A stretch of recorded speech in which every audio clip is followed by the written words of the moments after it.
Bonjour à toutes et à tous, j'espère que vous allez bien. Aujourd'hui on se retrouve dans un nouvel épisode pour parler comptabilité sur Dubaï. Je suis avec Samy, un ami que je connais de Dubaï. Il va nous expliquer un peu comment ça fonctionne ici et surtout vous partager quelques insights sur le monde de l'entreprise à Dubaï. Alors déjà Samy, j'espère que tu vas bien. Bah écoute, très bien. Parfait, c'est un plaisir de t'avoir ici, on a bien matché, on a bien échangé, et du coup c'est pour ça que je t'ai invité sur ce podcast. Moi ce que j'aimerais qu'on échange ensemble aujourd'hui, c'est vraiment que tu partages toi ta vision sur Dubaï, comment ça fonctionne déjà pour créer une boîte, et une fois qu'on a créé sa boîte, il y a plein de choses qu'il va falloir gérer, notamment la comptabilité, et je pense que c'est un bon point de départ. Tu peux brièvement te présenter auprès de l'audience. Bah écoute, merci Quentin. Pour ma part, c'est Samy, expert comptable français, diplômé en France, études en France, inscrit même à l'ordre des experts comptables de Île-de-France. Ça c'est solide, chers amis. Ça c'est solide. Je vais pas ramener de la camelote. Nous, le projet était assez simple, c'est-à-dire c'était de pouvoir accompagner la francophonie sur leurs projets entrepreneuriaux ici à Dubaï. Ok. Car comme on peut le voir, Dubaï est en pleine effervescence, c'est une dynamisme économique, on en parlera après. Mais derrière, c'est de trouver les bonnes personnes pour conseiller, pour accompagner, tant dans la création d'entreprise que la fiscalité d'entreprise et que la comptabilité. Ok, cool. Et donc je pense, avant de parler de chiffres, avant de parler de charges, de produits, on va pas non plus rentrer dans la technique trop aujourd'hui, je pense qu'il est important, c'est avant de faire de la compta, il faut avoir une boîte. on va faire les choses dans le bon ordre. Et donc aujourd'hui, si tu peux expliquer brièvement le process pour monter une boîte à Dubaï, comment ça se passe, combien ça coûte, plus ou moins, pour que les gens puissent savoir un peu déjà comment ça marche à ce niveau-là. Alors Dubaï, il faut comprendre qu'il y a deux types de sociétés réellement, qui se distinguent assez rapidement, c'est la Free Zone et le Mainland. Ok. À la base de la Free Zone, c'était une entité qui a été créée pour commercer à l'extérieur. C'est un peu bifurqué, c'est un peu Dubaï et son évolution aussi. Chers amis e-commerçants, c'est un petit peu bifurqué. Ça a un peu bifurqué. Aujourd'hui, la Free Zone est utilisée pour des activités souvent dans le digital, qui ne touchent pas le physique. Quand je veux avoir un vrai business, je vais basculer sur le Mainland. Okay. Et c'est là où on arrive sur le Mainland. Le Mainland, c'est la LLC, donc c'est la société avec les associés, les bureaux, le shop, les stores, etc. Qui va également avoir quand même une belle carte d'identité ici. Okay. Pourquoi je dis ça ? Pour les marchés publics. Simplement. Demain, tu as le ministère de la Défense qui te contacte. Quentin, j'ai besoin que tu me gères tout mon pipe immobilier. Ok, pas de souci, envoie-moi ta licence. T'as une free zone ? Non, laisse-moi tranquille.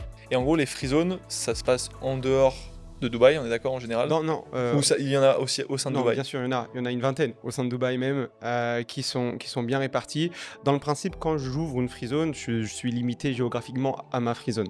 J'ouvre une free zone à Dubaï Silicon Oasis, je dois avoir mes bureaux à Dubaï Silicon Oasis. Okay. Le principe, c'est ça en fait. C'est je suis dans ma free zone et je commerce à l'extérieur. Okay, maintenant, Dubaï a vu un peu cette petite faille en disant que les gens ont créé des free zones parce que d'un point de vue administratif, c'est très rapide, c'est des structures semi-étatiques, c'est en même temps privé comme l'État qui gère parce que in fine tu as une licence d'exploitation, mais ceux qui gèrent autour, donc les frais, c'est souvent des sociétés privées. Je prends le cas d'exemple de IFSA. Ouais, je vois très bien. Voilà. Donc c'est une société privée qui gère la free zone de Dubaï Silicon Oasis. Ok, super clair. Au niveau des frais, c'est important d'avoir une vision là-dessus. En vrai, que ce soit une free zone ou une mainland, ça se vaut sur certains aspects. Il faut savoir que dans la création d'une société, entre 60 et 80% du coût de la société, c'est des frais gouvernementaux qui sont malheureusement variables. Ouais. Le point d'attention qu'il faut avoir, c'est que c'est pas comme en France quand j'ai créé un cabis, j'ai 99 ans. Ici, je décide de la durée de ma licence. 1 an, 2 ans, 5 ans, 10 ans. Et en fonction de la durée que j'ai choisie, en fonction du nombre de visas que je veux octroyer dans ma licence, parce qu'effectivement, le fait d'avoir une licence nous octroie un visa et donc avoir une carte d'identité, une Emirate ID, les prix varient. Ça peut aller à 16, 17, 18, 20 000 AED, donc environ 5 000 euros, et ça peut monter à des chiffres un peu faramineux en fonction de la durée que tu prends, du nombre de visas que tu prends. Ok, très bien. Et le process, imagine demain, il y a un cher ami qui est derrière la caméra, il se dit voilà, moi je suis chaud, j'ai envie de monter une structure à Dubaï, j'ai déjà un business, je veux monter ça sur place. Montre en main, ça prend. Est-ce que tu sais un peu c'est là aussi le point de distinction entre un mainland et une free zone. Comme une free zone, c'est du privé, ça va très vite, les employés sont là pour ça. Un mainland, c'est l'État. Donc DED Café ou bien en ligne aussi, ça peut se faire, mais il faut faire attention, pas se lancer seul parce que peut y avoir des petites erreurs qui auront des grosses conséquences, notamment l'ouverture d'un compte bancaire qui va bloquer parce qu'on n'a pas mis les bons noms, les bonnes personnes. Ou la bonne signature. Ou la bonne signature, vraiment. Genre Ça, un point en plus, un point en moins, c'est... Ça j'insiste là-dessus, il faut vraiment maîtriser sa signature. Petite anecdote, comme ça vous divertit un peu. Moi, je me rappelle que j'avais, tu sais, quand tu vas à la banque, tu dois signer un document. Et moi, à chaque fois, je savais pas faire la même signature. C'est-à-dire qu'il faut faire la signature exacte. Faut s'entraîner. Sauf qu'elle est toujours un peu différente. Donc au final, je suis retourné à la banque. J'ai mis bon, ma nouvelle signature, ça va être A.Q, Audebert Quentin. Et aujourd'hui, comme ça, je la rate jamais. Et quand je signe un chèque, c'est bon, ça passe, tu vois. Sinon, c'est horrible. C'est horrible. Oui, c'est ça. C'est qu'en fait, souvent, on nous dit oui, mais à Dubaï, c'est dur d'ouvrir un compte bancaire. Oui et non. C'est-à-dire que ils sont juste tintions sur certains points. Et notamment ce point, la signature, c'est un point la signature, dans les papiers, il faut qu'il y ait votre nom. Souvent, il y en a, ils créent des sociétés, ils mettent pas les pouvoirs bancaires leur nom. Donc ils arrivent, ils se pointent, la banque dit non mais qu'est-ce que vous voulez? Ça m'est arrivé à moi. Voilà. Ça m'est arrivé à moi. Voilà, il faut vraiment bien rédiger les papiers. C'est pour ça que bien se faire accompagner, avocat, expert comptable, juriste, il y a des gens qui sont là pour. Ok, On peut se lancer seul, faites-le, mais faites-vous bien accompagner. très bien. La free zone, c'est très rapide. Je pose mon passeport, en 3 jours, je peux avoir une licence. Ok, Je pose mon passeport, je paye les frais qu'il y a à payer, et en 3 jours, j'ai une licence. Maintenant, après, le process d'Emirat ID met un peu plus de temps. C'est pour ça qu'on dit que ça met le temps, ça met 1 mois d'ouvrir une société. Oui et non. C'est-à-dire qu'à partir du moment où ta vraie société est là, tu as limite un compte bancaire qui va arriver quand tu auras ton Emirat ID. Mais quand tu as fait ton process d'Emirat ID, tu as ta licence. C'est clé en main. 10 jours, 15 jours, ça peut être réglé assez rapidement. donc là, on a ouvert la boîte. On est content, on encaisse, on fait un petit peu de revenus. C'est quoi maintenant, depuis, alors, ça y a eu quelques changements sur les dernières années, c'est quoi aujourd'hui les obligations d'un mec qui a une boîte sur Dubaï? Alors pendant un temps, il n'y avait pas forcément d'obligations comptables où c'était des plus et des moins avec le compte perso pro, il n'y avait pas trop de différence. Maintenant, ils ont quand même mis un gros coup de nettoyage par rapport à ça et c'est beaucoup plus clean. C'est quoi grosso modo les obligations d'un entrepreneur aujourd'hui qui a une société en termes de compta? Ouais, c'est ça. C'est-à-dire qu'en fait, il y avait déjà des obligations fiscales, notamment la TVA, en 2018, mais il n'y avait pas de compta. Donc même eux, faire un contrôle ou cadrer, c'était très compliqué. Comment faire? Je vais prendre les relevés bancaires, j'ai 5 millions de flux, qu'est-ce qui est perso, qu'est-ce qui est pro? C'est vrai que c'était un Eldorado. Le pro pouvait être utilisé, pas d'ABS, pas de... La compta était, entre guillemets, préconisée pour les grandes entités, parce que souvent les grandes entités ont une maison mère et qui demandaient des états financiers des Émirats. Mais effectivement, le petit entrepreneur qui venait, qui créait sa société, qui avait juste un compte pro, rock'n'roll, il fait ce qu'il veut, quoi. 2018 arrive la TVA, 2023, c'est là. TVA, combien de pourcents? TVA, c'est le même principe qu'on a en France ou même dans le monde entier, collecter des multiples, tout le travail, on va pas rentrer dans le détail, 0 et 5. Ok. 5% quand je commerce ici. Ok. Quand je commerce à l'extérieur, par exemple, consultant IT qui vend un client belge ou français, 0%. Très bien. Mais il faut quand même s'enregistrer, faire attention. Ça c'est, on va arriver à la fin, mais ça c'est. Faut pas oublier de s'enregistrer, même si dès qu'on n'a pas de TVA à payer. Exactement. C'est le petit challenge, effectivement. Il y a la corporate tax qui est arrivée là en 2023. Corporate tax, c'est l'impôt sur les sociétés, c'est l'IS. Donc il y a des taxes à Dubaï. Ah oui, bien sûr. Il y en a. Tous ceux qui disent il n'y a pas de taxes, etc. Il y en a, mais bon. Mais ça va. Ouais, c'est. Tout le monde s'en sort. L'habitude qu'on a, c'est effectivement, là, parler de taxes à Dubaï, c'est encore très minime. Maintenant, aujourd'hui, la corporate tax, c'est une taxe qui arrive en juin 2023 exactement, qui a été mise en place bien avant, mais son déploiement a été fait en juin 2023, qui a fait trembler les genoux de tout le monde. C'est-à-dire, voilà, qu'est-ce qui se passe? C'est bon, on est taxé, on est mort. Oui et non. C'est-à-dire qu'effectivement, ça a créé plein d'obligations, notamment l'enregistrement. Donc ça veut dire vraiment dire que sa société existe aux Émirats d'un point de vue fiscal.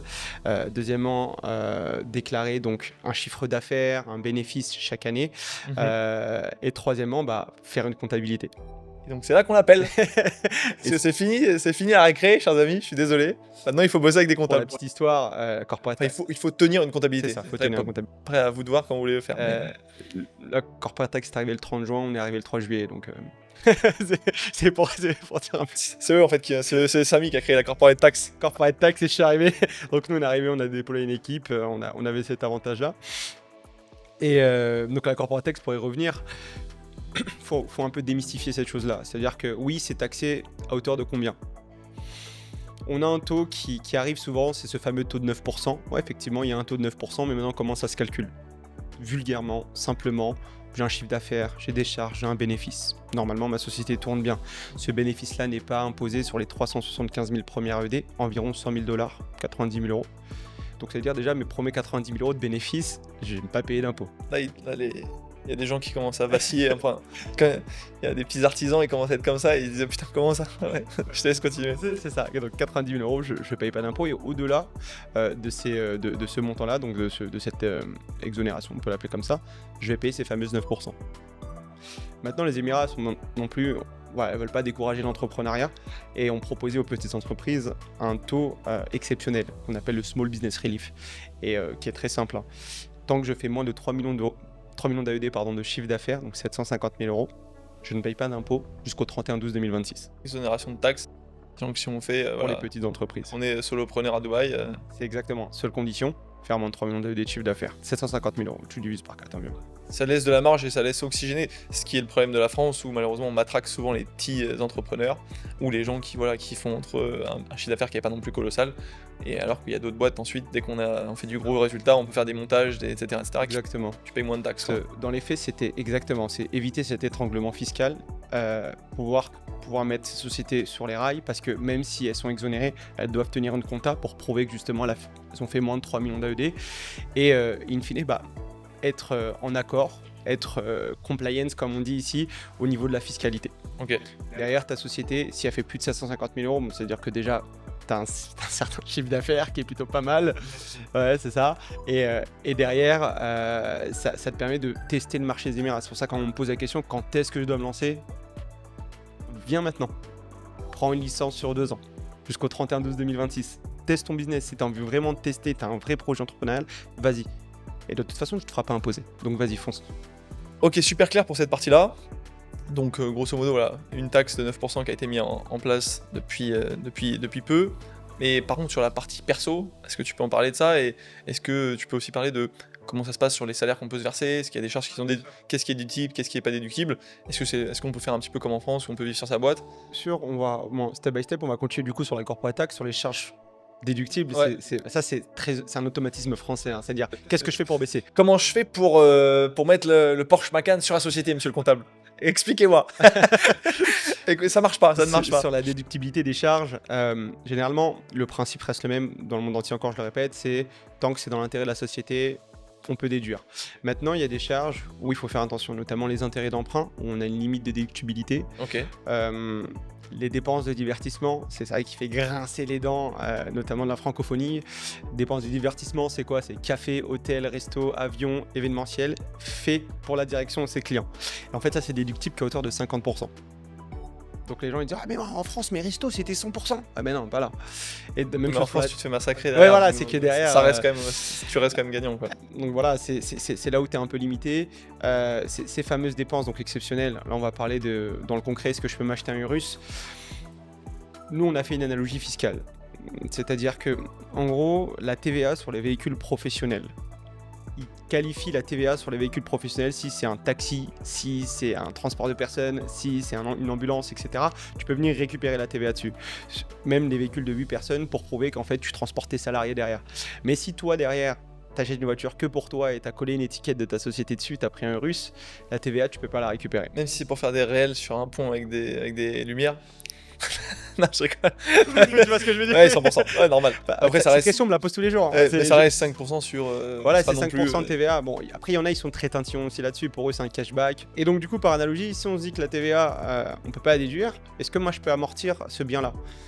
Donc, on s'est dit, il y a deux choix. Soit on le passe par en frais de divertissement, sous forme de, entre guillemets, location, ou un amortissement en frais de divertissement, c'est un peu bizarre comptablement parlant, ou bien on dit bah écoute, on peut pas le déduire, tu peux faire la charge si tu as envie de la charge, de faire ta charge, t'as pas d'abus de biens sociaux dans les faits, mais néanmoins faut faire attention. Fiscalement, moi je te déconseille. Ou au pire des cas, on les passe voilà, comme je t'ai dit en frais de divertissement, c'est déduit à 50% et nous vis-à-vis de la loi on dit bah on a voulu montrer pas de blanche. Ok, super. Le salaire. Ah oui, le salaire. C'est pareil. Mon salaire. Non, le salaire en fait... Parce qu'il y en a certains qui se disaient « Ah ben, il n'y a pas de taxe sur les revenus, donc je m'envoie des énormes salaires de ma boîte et à mon compte perso. » filer mon résultat. Mais sauf qu'il y a des règles à respecter. Exactement. Il faut retenir, on va dire, 3 points, 3 postulats. Un, il faut que tu occupes un poste déjà. C'est-à-dire que tu peux pas être partenaire et investor. Les gens ils disent ah mais je peux pas. Mais même en France, quand tu étais associé, l'associé sans poste, tu n'avais pas le droit de te verser un salaire. Ah oui c'est vrai. Bah là c'est la même chose.